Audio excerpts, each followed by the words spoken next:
अस्सलाम वालेकुम जी, क्या हाल चाल है आपके? ठीक है। इस वक्त हम लोग हालत जंग में हैं, लेकिन हमें शायद हमारी आवाम जो है ना वो उसको समझ नहीं आ रही। इस वक्त हम एक जंग नहीं लड़ रहे, अब हम ना 3 जंगें लड़ रहे हैं। एक भारत के साथ, एक गलत मालूमात के साथ, और दूसरा जो है ना वो नफरत और मायूसी फैलाने वालों के साथ। सोशल मीडिया पर इस वक्त ऐसी कुछ जंग लगी हुई है कि पता नहीं पूरा पाकिस्तान ही तबाह हो गया है, लेकिन रियलिटी इसके बिल्कुल बरक्स है।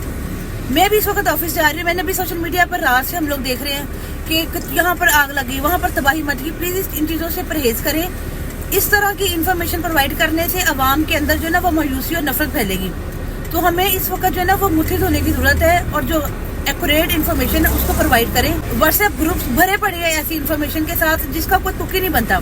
2-2 साल पुरानी खबरें उठाकर और आप अवाम में जो है ना वो डर और खौफ पैदा करने की कोशिश कर रहे हैं। तो खुदारा इस तरह की हरकतों से बाज आए।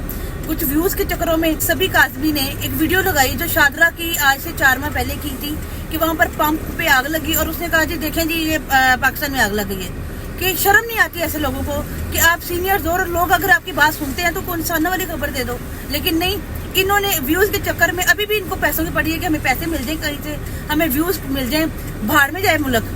तो मैं तो कहती हूँ कि इस तरह के घटिया लोगों को पकड़ के ना इतने कुछ छित्र मारने चाहिए कि इनको लग पता जाए कैसे कोई बेशर्म लोग हैं हमारे मुल्क के अंदर, कि इन्होंने अपने मुल्क के अंदर खुद ही एक जंग लगाई हुई है।